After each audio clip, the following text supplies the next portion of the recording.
Welcome friends to another r/MaliciousCompliance video. We've got a lot of great stories today, and our first story of the day is by Celestine Noxa. Want me to vacuum your hand? Okay. This happened when I was a kid, maybe 11 or 12 years old. We had a black lab puppy named Ralph. At first we kept him inside, but once he got bigger and more destructive, they ended up putting him outside to be an outside dog. This is the country in the south, so while it's not the safest for pets, it's not unusual in this area. One day, when he was still an inside puppy, Ralph got a hold of some kind of paper. I forget what kind, but something like paper towels or toilet paper. Whatever it was, he shredded it all over the living room carpet. My stepdad was pretty angry about it, but puppy gonna puppy, right? Since technically Ralph was my puppy, he was a gift to me for Christmas, but they named him and he was really their dog. My stepdad insisted I vacuum up the shredded paper. This is a story for another subreddit, but let's just say my whole family's cursed when it comes to vacuum cleaners. I take out the vacuum, plug it in, turn it on, and start running it over the shredded paper. It's definitely on, but I can tell after just a few swipes that it's not picking up anything. I turn it off and tell my stepdad, who grumbles and tells me to turn it back on and try again while he watches. I do. It's still not picking anything up. He tells me to tilt it back so he can see what the mechanism is doing while it's on. I do. That apparently isn't enough. The next thing my stepdad does is place his hand flat on the carpet and he tells me, a 12-year-old, to run the vacuum over his hand so he can feel whether it's sucking or not. I'm 12, but I'm pretty sure this is a bad idea. I say, are you sure? He says, yeah, go on. I'm still sure it's a bad idea. But I'm 12 and he's my stepdad and he's a jerk most of the time anyway. So I mentally shrug and proceed to do what he told me to do.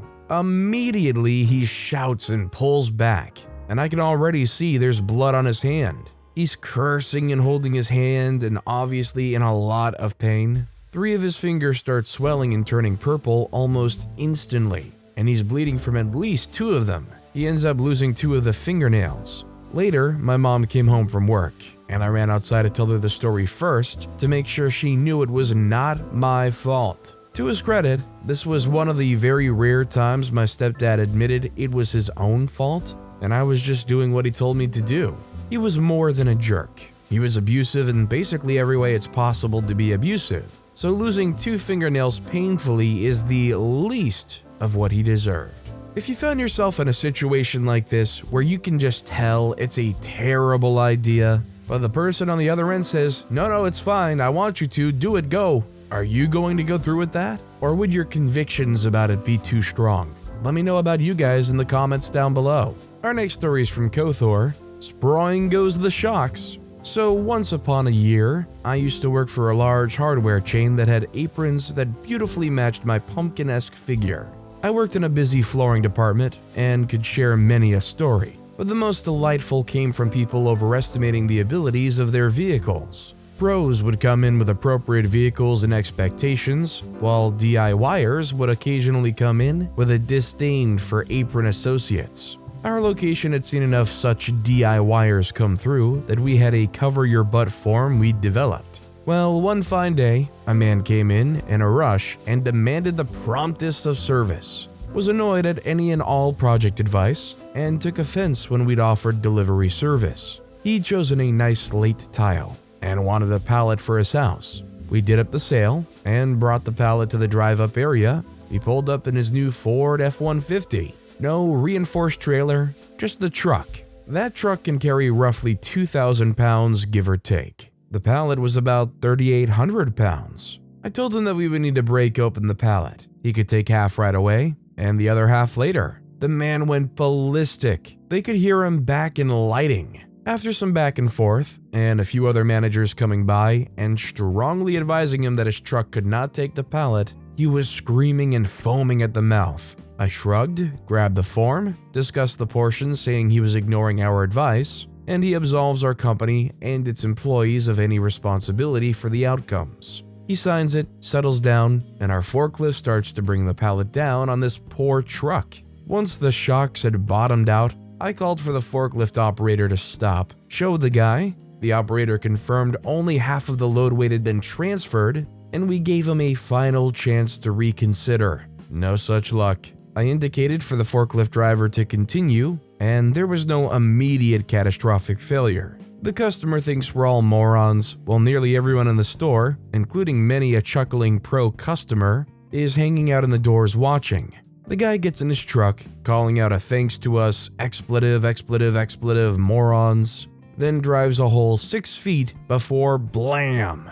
Shocks blew and his rear axle bent in a bit. He came out screaming at us while I held the paper and pointed up at the security camera that looked over the area. He declined my offer to call a tow truck. I think it's pretty clear there really was no saving this guy in this scenario. Needless to say, if you go to a company and you buy something that weighs, admittedly, thousands of pounds, and one of the things they make sure they get you to sign is a cover your butt form that basically absolves them of liability if, for example, your truck breaks down because you want it loaded up like that, and then they start giving you advice saying, hey, this isn't gonna work out, you might want to listen to it. The person working there that's helping load this pallet probably knows a little bit. By the way, if you're enjoying these stories, make sure to hit those like and subscribe buttons down below so you never miss any of my daily videos. Our next story is from Jockster the Mighty. Move all the items that have logo on them to the new area we just cleared for them.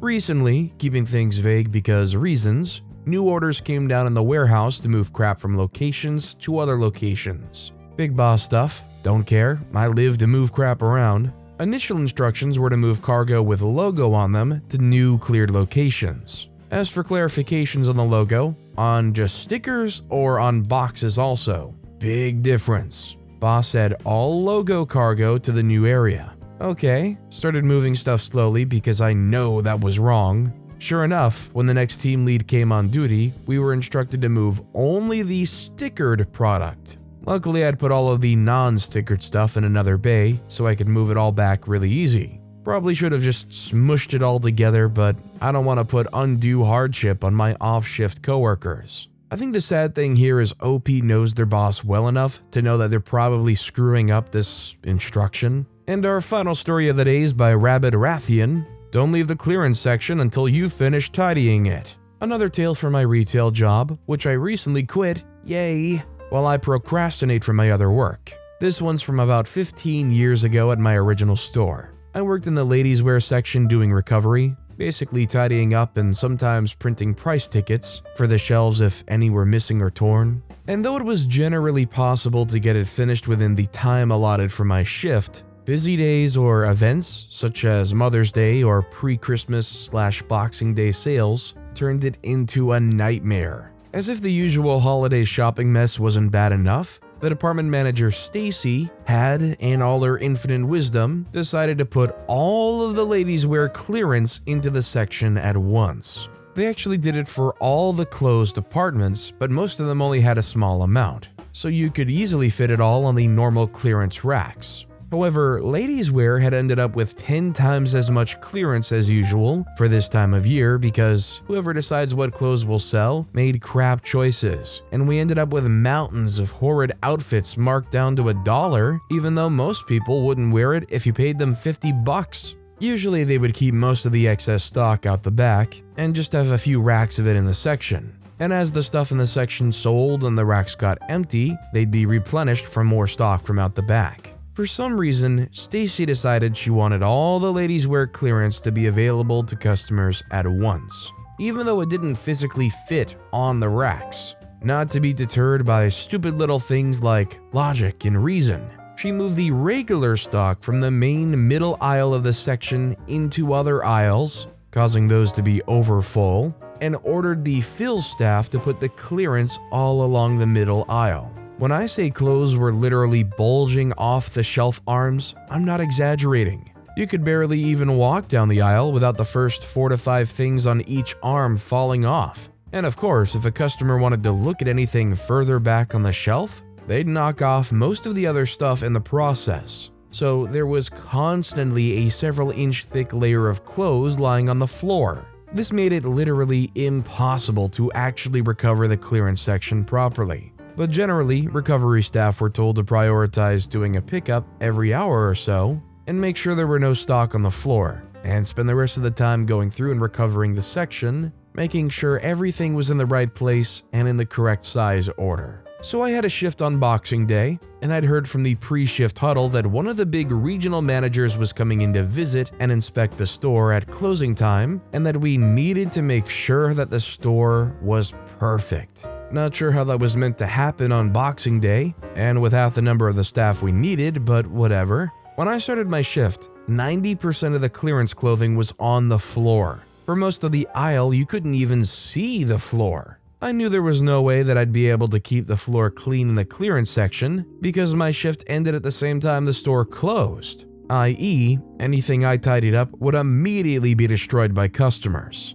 So I decided that I would focus on getting the rest of the section presentable and then quickly try to pick up the clearance section in the last 10 to 15 minutes of the shift before the store shut. At the start of my shift, I did a half-hearted pickup and clearance and tried to shove most of the mess to the side a bit so it wasn't at least right in the middle of the aisle, and then went to start the rest of the section, only to be confronted by Stacy. "What are you doing? Have you seen clearance? Why aren't you fixing it? It's all over the floor." I say, "Yeah, because you put too much stock in there. I picked it up, but it falls off again because the shelves are too full and customers just knock it down as soon as I fix it anyway." They say, "Well, are you planning to do anything about it?" I say, "Right now, I can't do anything about it. There's so many customers in the aisle, I can hardly get in there anyway. And since I can't keep clearance tidy with customers in the store, I figured I'd get the rest of ladies' wear tidied and then pick up clearance at the end." She says, "Not good enough. You need to make sure clearance is off the floor and sorted properly.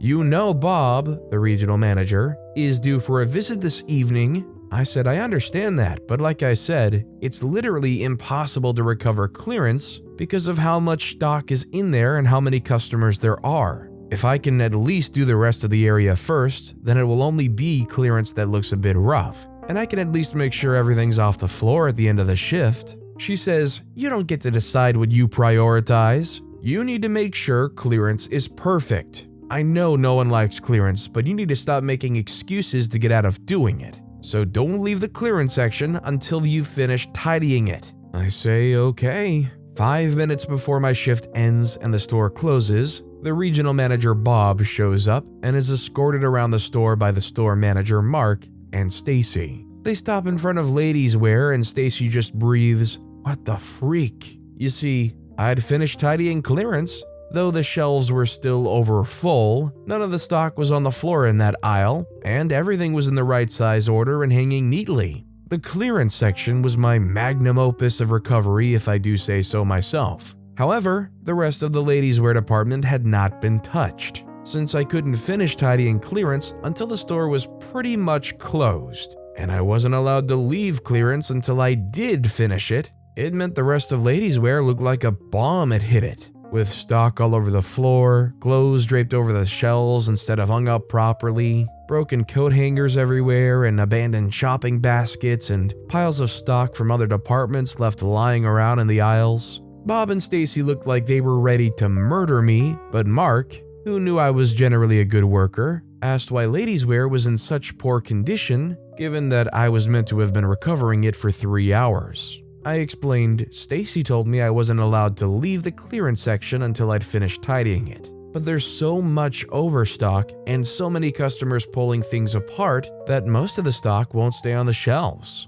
In one of those moments of perfect cosmic timing, right as I said that, one of the shelf arms behind me gave way with a loud crash, sending an entire rack of clothes to the floor. Mark just stared at me silently for a few seconds and then said to me, "Well, you've done well under the circumstances. You can go home." I'm not sure if Stacy got into any trouble, but nothing else was said about it to me by the store manager, and I never got any warnings or disciplinary action or anything. The following shift, more rails had been brought out from the back and placed in the central aisle of the store, and some of the clearance had been moved to those rails to free up space in ladies' wear. Stacy refused to talk to me for about a fortnight though. It's almost like a perfect comedy bit. OP standing there explaining how there's just so much overstock they try to do their best. Crash, bang, bang, plastic scattering, overstock clothes all over the floor, coat hangers splayed out. I can just imagine everybody silently turning around and staring at it, and then after a few seconds OP says like, "See what I mean?" But with that being said, that's all the time we have for today. Now, if you want to see another malicious compliance story that was even more insane than the ones in this video, click on that left video. Or, if you missed my latest video, click on the right. But with that said, I'll see you all next time for some more stories.